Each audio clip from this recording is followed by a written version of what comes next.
everybody, this is D Hunter, bringing another action figure review. Today, we're going to look at the McFarlane DC Multiverse Icon and Rocket Season 1 Icon. Now, Icon was originally a milestone character, and in the late 2000s, DC acquired him and some other milestone characters and merged them into the DC universe.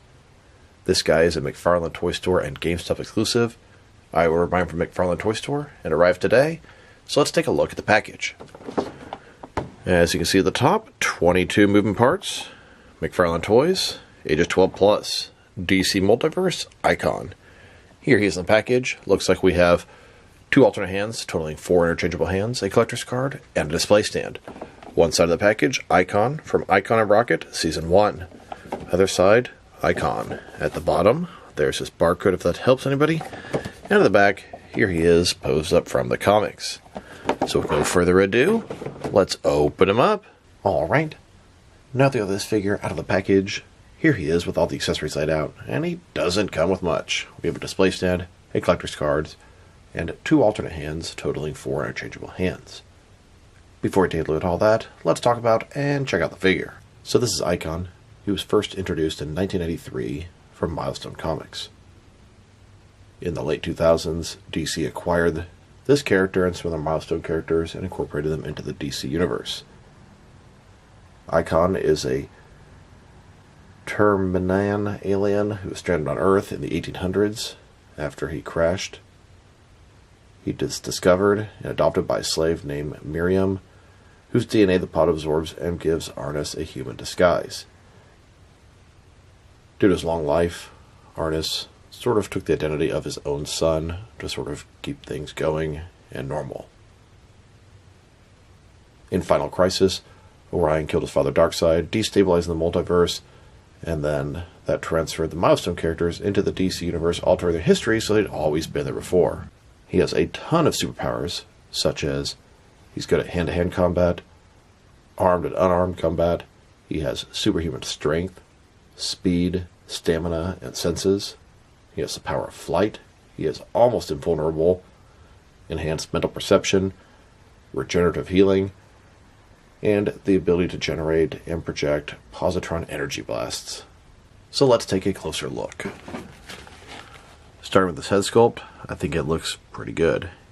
Kinda looks like Jon Stewart with yellow eyes. We will check that out later, but I doubt it's the same head sculpt. The hairline looks very nice. I guess that's sort of the Icon logo on his chest there. Now, the body is done on the Crisis on Infinite Earth Superman, and it's a very good superhero body. Fairly plain, and they did a great job of making a pretty plain body for this guy. There's almost no identifying marks on the arms, or the legs, or the trunks. In the past, you have so many opportunities where there's like boot cuts and they just simply paint over them, ignore them, pretend like they're not there. Same with stuff on the arms, the biceps. This is what we call an all-purpose body. Double jointed elbows, double jointed knees. All the details simply painted on, not sculpted, which can make this useful for future releases. Personally, I'm not a big fan of the cape. It's sticking out in a really weird way. I'm having trouble getting that to stay down, but the material is like, I don't want to describe it as plasticky, but it's like so shiny. It kind of reminds me of what they used for the Silver Age Batman and the Nightfall Batman. At least his is not too long. Still, just sometimes they do a really good job in their cloth capes, but this particular kind of material I'm just not a huge fan of. Shiny on the outside, a little bit less on the inside. It does have a bendy wire on either side, and overall he's a pretty good looking figure, but I really am not familiar with the character of Icon. I had to Wikipedia most of the stuff I said earlier, so it's not that meaningful to me, but I'm still happy to add him to the DC universe and the DC roster. And a closer look at his face and head sculpt. Actually, I think it's a pretty good face and head sculpt. Sculpt is good, paint job's good, looks very serious. I like it. The eyes make him seem kind of inhuman, and that's not far from the truth. I really do like the hair, very well done. And then here's the figure, broken down as far as he can go, with all of his removable parts detached. Now let's check out his accessories, and let's start off with the boring stuff. Here's his display stand, typical McFarlane display stand we've seen countless times before. And then we have his collector's card. As you can see, it's an image of Icon battling some, I don't know, alien or monster. Icon from Icon at Rocket, Season 1. On the backside, there is a description. If you want to read that, pause now. Now let's look at his hands. He has a total of 4 of them. 2 left hands and 2 right hands. Here he is with his first pair of hands. These are his fists. And here's his other pair of hands. These are a couple of open, outstretched hands. Now let's talk about his cape. I am not a fan of the cape. I don't like the sort of shiny material on the outside. It makes that sort of, I don't know, bad sort of sound when you touch it. And mine just sticks out to the back. It looks dumb. I can see what it wants to do and what I want it to do, and that's sit down flat like this, but it simply just does not do it. It just pops right back out. Pretty annoying. It does have a bendy wire on either side. It can stretch out about that far, and it looks pretty cool like that. If you want to sort of flow in the wind, I usually like to do something, sort of wrap it up a little bit, wrap it kind of back down, and then a little bit more sort of flowing in the wind. Get that piece like so. Do something kind of similar with the other side, or at least have it sort of tucked that way.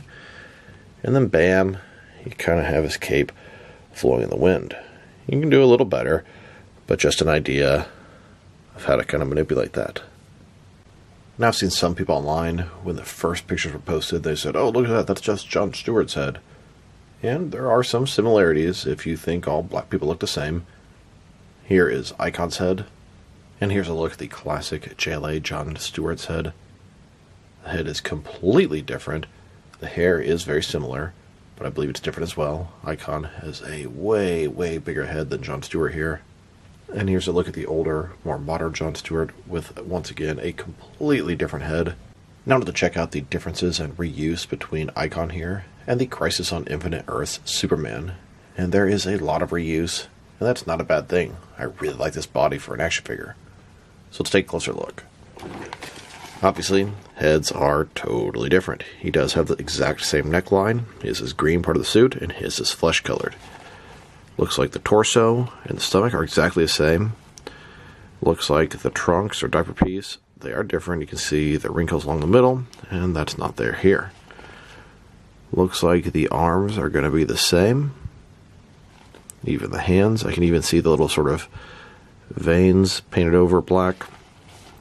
And then the legs are going to be the same. At least at the beginning, you can see the wrinkles right there on the thigh. They both have them. And they're going to be the same until you get down to the boot. And then they sort of made a smoother leg, which I think that's the first time they've given a completely smooth leg on this particular body. Here are all the figures that utilize the Crisis Superman body. Superman, Icon, and Shazam. And these really all make for some pretty good figures. And the Page Puncher comic Christopher Reeve Superman also utilizes a few parts from the Crisis Superman body. Now that we've taken a pretty good look at the figure and his lack of accessories, let's check out his height. From bottom to the top of his head, standing about 7.2 inches tall, which can translate to a little over 18 centimeters.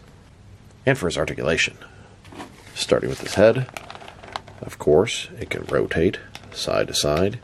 He can look up, not very much, down, pretty small up and down motion on his head.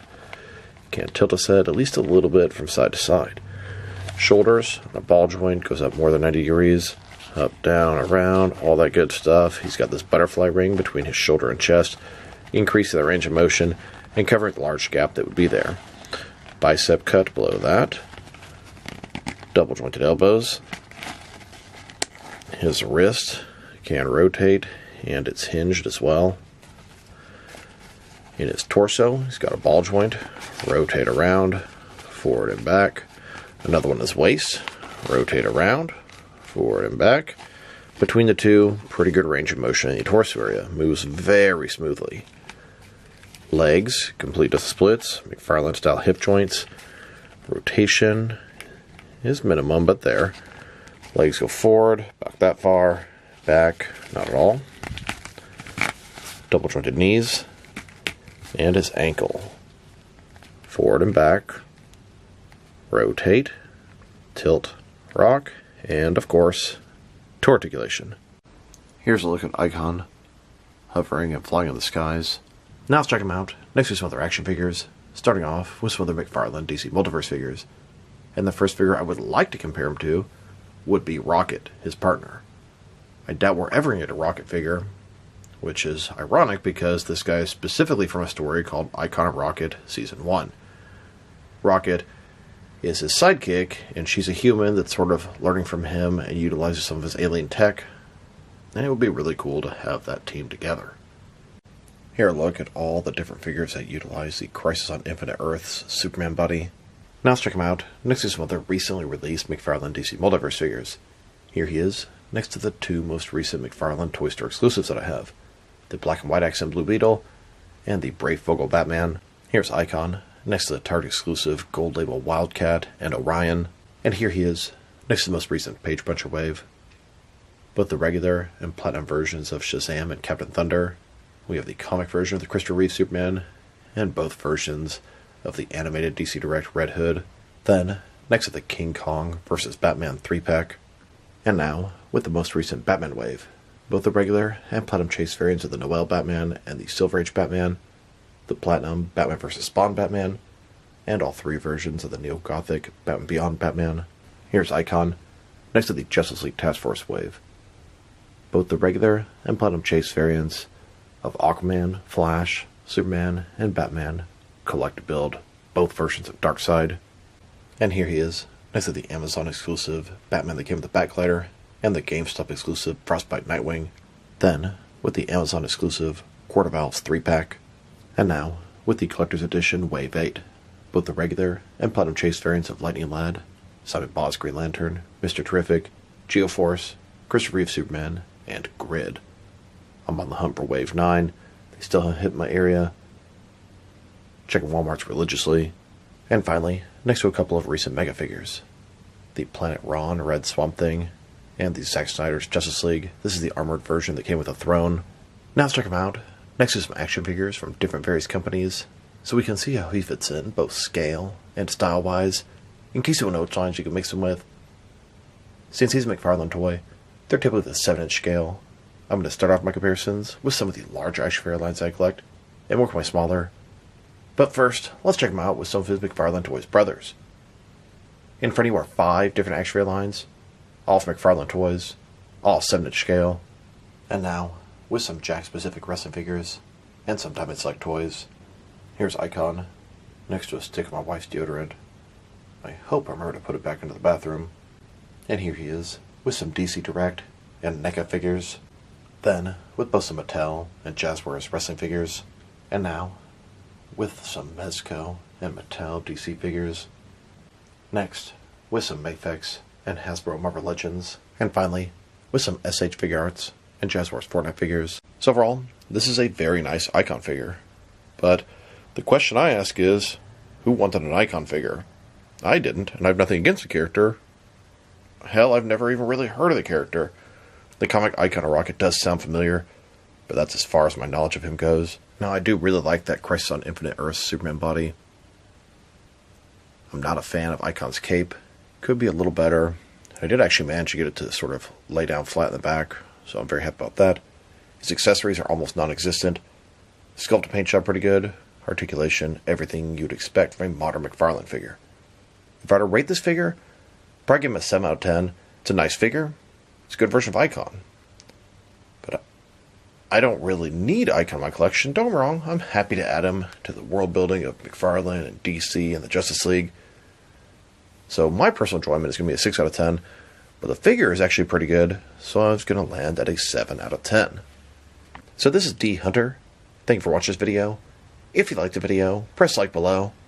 If you have anything you want to say with the video, add to the comment section.